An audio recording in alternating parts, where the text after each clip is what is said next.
All right, guys. So this is Jim with Lone Star Life. We've got the Dirty River Boys on the line with us. We're going to do a quick little bit of audio for you guys, just to kind of catch up, see what these guys are doing, what they're about. Go ahead and introduce yourself, Marco. I'm Marco Gutierrez, 1/4 to 1/5 the Dirty River Boys, and I'm Chris Hausler. I'm 2/5. he's large. He's a big boy. Man. I was wondering if that meant you were playing two instruments, but tell me a little bit about. I use all four limbs, so that counts as four. So we'll call you 4/5 exactly. At that point. So give me a little background on you guys. You're from Texas, if I'm not mistaken, right? Yeah, we're from Texas. We started the band in El Paso in 2010. It was Nino Cooper, Travis Stearns, and I. Later on, we picked up our bass player, Colton James, and last year, Travis Stearns had to duck out, and we now have Chris Hausler, who has brought a ton of new creative energy to the band. So that's the short snippet of it. Well, the one thing I hate to do is compare a band's sound to another band. You guys definitely have a good kind of, just a great live sound, but give me a little bit of maybe. Thank you. How would you guys depict yourselves? Like what kind of genre? Like who's going to dig your music? All right, Chris, you take this one, man. If you were to take some Tom Petty, maybe a little Flogging Molly, maybe a little Bob Dylan, toss it in a blender, maybe pour some Scotch whiskey on it, and chase it with a Lone Star, we'll be good to go from there, right? Lone Star, maybe. Well, I don't know. Lone Star. I mean, I know it's the national beer of Texas and all, but I'm more of a Coors Light guy myself. Same here, man. Yeah. Same here. One for the Rockies. So kind of what.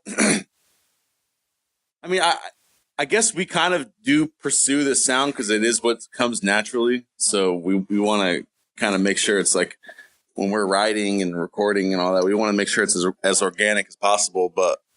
It's kind of in the vein of like Americana meets punk rock meets rock and roll, folk, some country thrown in there. A little bit of country too. I hate to say it's a sound that just about anybody can walk in and grab onto. It's not made for everybody, but it's got roots just about from everywhere. Yeah. I think you're right. It's not made for everyone, but I think if everyone gives it a shot, there's something in it for most people. Hey, we play music for the working person and also the rich college student, but working class. So. No. So you guys, you started in El Paso. Is that still where you call home? No, we call Austin home, but we always on stage. We always rep. Oh, Yelling. We always rep El Paso. Because I don't want to be like every other band from us. Oh, we're from Austin, Texas. No, the roots are in El Paso, and the sound is definitely still steeped in the Southwest. Desert imagery, rugged tones. So we always rep El Paso, even though we live in Austin. Okay.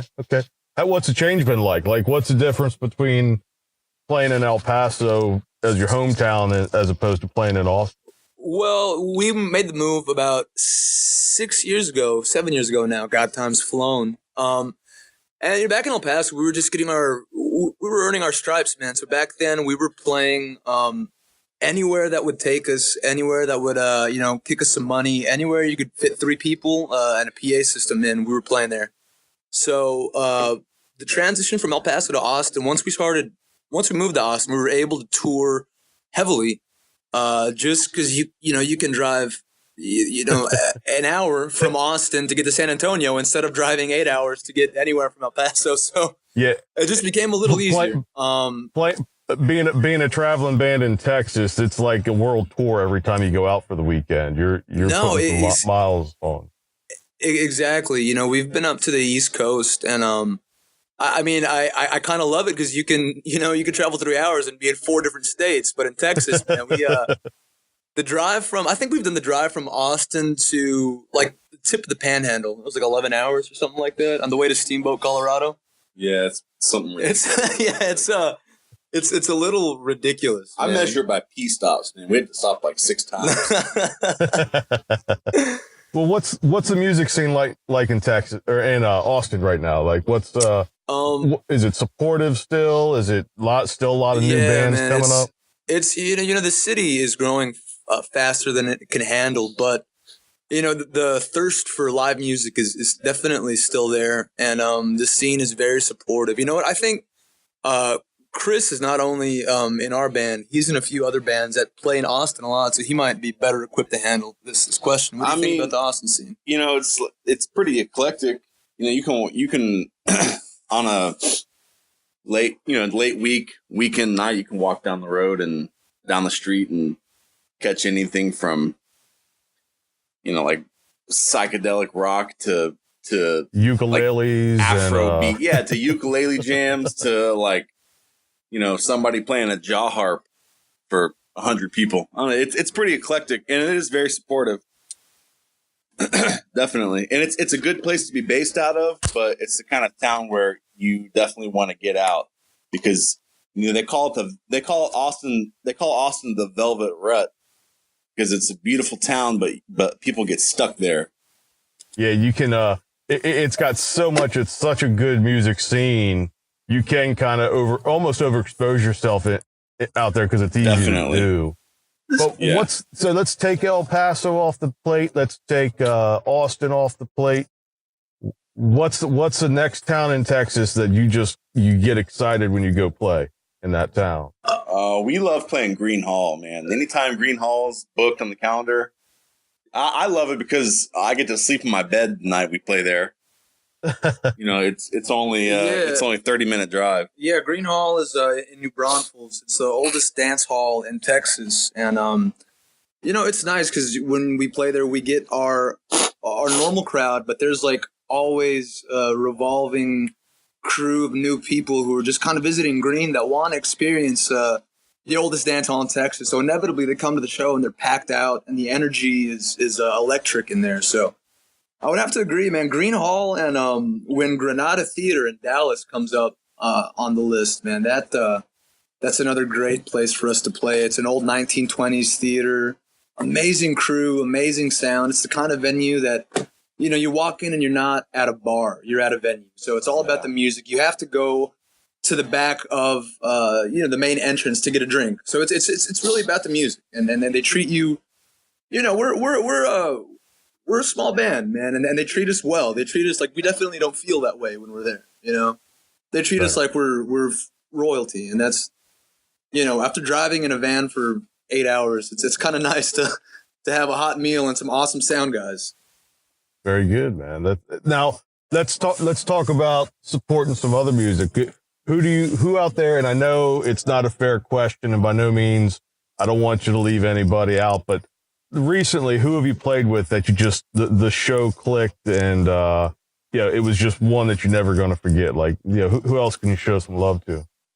I don't know, probably in recent times, as far as like being support for somebody, we had a chance to play with the old 97s in October a couple months in Oklahoma a few months ago, and that it just seemed like it fit so well. Yeah, I mean, they're kind of pursuing the Americana punk thing. They were like one of the first alt country, folks out there, and they have that punk sound, but it's still just twanging guitar in there. There's great songwriting.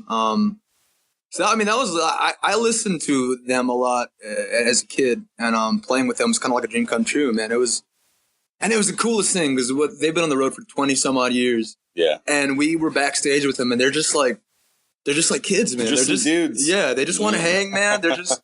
They're not jaded. They're not jaded like like some other musicians can be. I mean, they're just good people and making awesome music. And yeah, it fits so well. Well, let's talk a little bit about kind of catching up with your music. Like, what have you done in the past that you're most known for? What's coming up on the horizon? Like, you guys getting in the studio? Yeah, I think our last kind of big song, we wrote a song with Ray Wiley Hubbard that was on our last album called Down by the River. And he put that on his album as well, a different version. But I would say that's kind of like right now, that's the song that that the people really dig, and it's done decent on Texas radio. But man, I can't wait for everyone to hear the new stuff, man. We're working on new stuff right now. We're in and out of the studio as we speak. I don't know, man. It's the new stuff is I think it's the record that everyone has always kind of wanted from us, man. It's so energetic. It's fun. It's dark at times, kind of the way that Down by the River is. But I mean, ultimately, it's going to be a good Americana punk rock sing along record. All right. What about the studio? Have you guys been recording with the same people for a while, or who are you currently working with? We cut our last album at Sonic Ranch and The Bubble in Austin. And this time we're working with our buddy Matt Parmenter at the Ice Cream Factory Studios in Austin. And he's one of those guys who just knows what he's doing. He brings a good vibe to the studio. And he recently acquired like $500,000 worth of $500,000 worth of audio, just great audio equipment. Got a new Neve board, a few Fairchild compressors, man. I don't think anybody knows what that. I know. Anybody that's listening. It gets me excited. It gets me excited. You know, I don't know. Like he ordered this thing with like a bunch of buttons and knobs, and it sounds real good, man. A lot of lights and whirly gig this thing that's a little box. You There's know, a talent knob too, so he's turned it up a bunch and makes it sound good. This box is about the size of a lunchbox, but it costs $55,000. So it's that he has Can you say the S word? Oh, I don't know, man. Yeah, you're so. good. You're good. Not. You're all good. Yeah, you're fine. You're fine. So it's something you're not going to get at Best Buy. No, man, no. Or even Guitar Center, man. I don't even know if you can get that shit at Guitar Center. You gotta call up the ghost of John Lennon to get this stuff, man. Yeah. You've got some new stuff coming out. You've got how many records have you guys put out? We have currently 2 EPs and 2 full-length records, so this will be our 3rd full-length. All right, nice. And do you know about when that's going to hit? We're hoping probably late spring. Yeah, late spring, early summer. That's what we're shooting for. And I'm sure if you've got something coming out late spring, you guys got some plans for the summer you're working on. Yeah, summer's usually pretty busy. Probably more of a national tour we're looking at as opposed to regional. That's what I was curious. How often do you get outside of Texas? Once every few months. Yeah, a few times a year. Not as often as I think a few of us would like, man. But it's Texas. We've kind of made a decent name for ourselves here at some venues and some cities. So we just, we're just in the process of kind of extending our fan base and extending our legs and getting out there. But this past summer we went up to Montana. We did, what did we do, man? We did Washington. Idaho. No, we didn't do Wyoming. Wyoming. Utah. Yeah, Utah. That was nice. Oh, yeah. And year before that, we went up to New York City and did a few gigs on the East Coast. No, we hit Richmond, Virginia, New York City.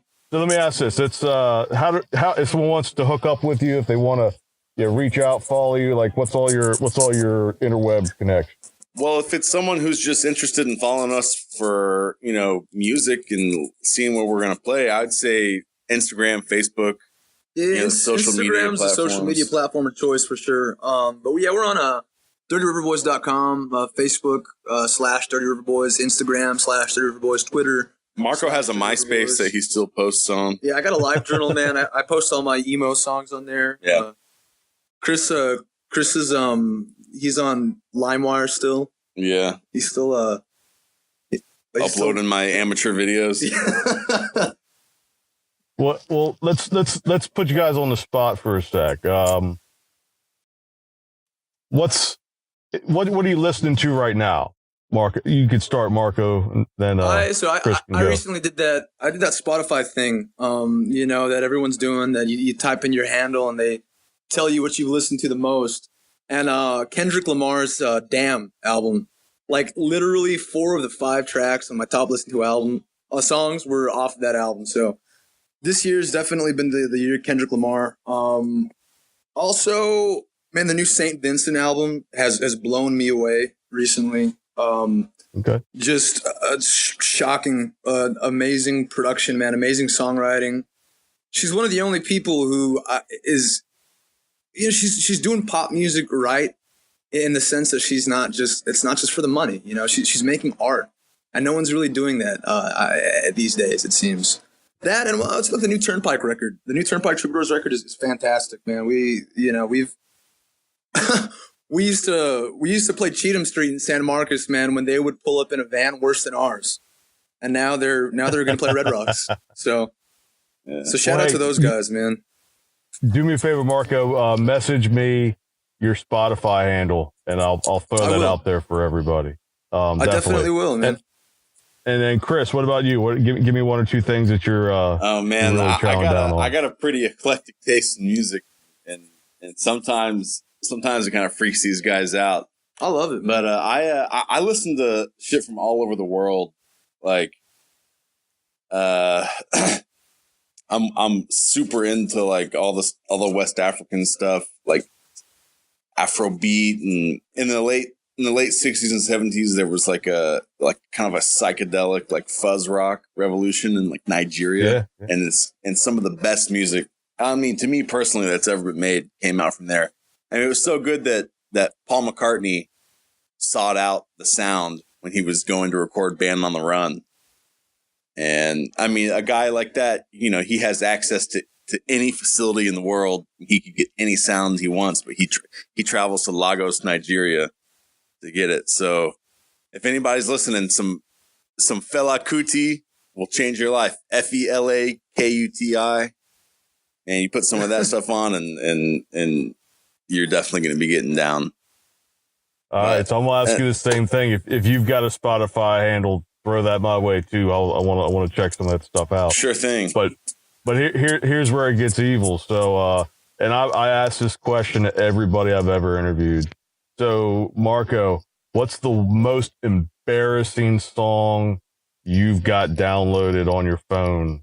That embarrassing song? I don't know. I'm pretty like, shit, man. I'm pretty proud of like even the bad stuff that I listen to. I probably have some Creed on there. Probably have some. That's pretty bad. That's pretty bad, man. I think the first or second album I ever bought, I was like 11 years old, was Creed Human Clay. And, any Nickelback? No, dude, no Nickelback. That would probably get you thrown out of the band. So yeah. Yeah. Definitely some. I know Chris's favorite, Smash Mouth. Man, tell me about So no Britney, no Christina Aguilera, no Janet Jackson, nothing like that. Maybe a little bit of T Swift, maybe. Yeah, man. You know what? I don't have a problem with Taylor Swift's new stuff, man. It is what it is, man. She's a great writer. She's a good businesswoman. Like it gets a pass in my book. But as far, I think Creed is definitely Creed's it for me. What about you, Chris? For me. Oh man, probably. Oh God, why are you doing this? I don't know if you're qualified to answer that question, Chris, because it sounds like you're into just about anything. Yeah, I really, I have no shame, dude. I listen to all kinds of shit, and but as far as not wanting anybody to know exactly what I'm listening to, like you asked for my Instagram handle. I might have to go create a different one and send that to you. And I kind of doctor it up a little bit. But as far as what I'm kind of a dirty little secret right now, I'd probably say, maybe some T Swift. Dang, dude. Okay. A little bit. All right. Yeah. Some Tay-Tay. Some Tay-Tay. So real quick, guys, I know you got a show tonight. By the time this makes it up on the web, you guys will have already rocked it out and moved on to the next town. So tell us where you're playing tonight. And give us your next 2 gigs where you're going to be. We're in McKinney tonight, which is actually my hometown. I grew up here, so I got my whole family coming out at Hank's. Just about the only live music venue in McKinney. Okay. So Hank's, over on I-75. If you come here, sure. I recommend the ribeye. My ribeye was pretty damn Yeah. good. So Hank's tonight in McKinney.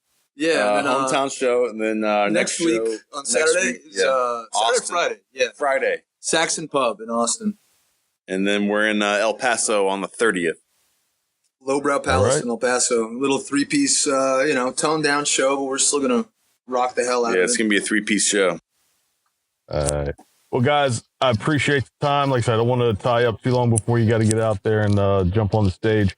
I'll let you know when this is up, guys. Thanks for listening and checking these guys out. Do us a favor from Lone Star. Go out, hit up their Facebook page, hit up their Instagram. You can stalk Marco's Spotify, and just keep up with them. If they come to your town, go out and check them out. These dudes got it going on. They're real good. So, hey, guys, I appreciate it. Hold on the line for me when we're done. We'll chat real quick and then let everyone else get on their way. Sounds great, man. Thanks Right for on. having Thanks. us. Good talking to you, Jim. All right.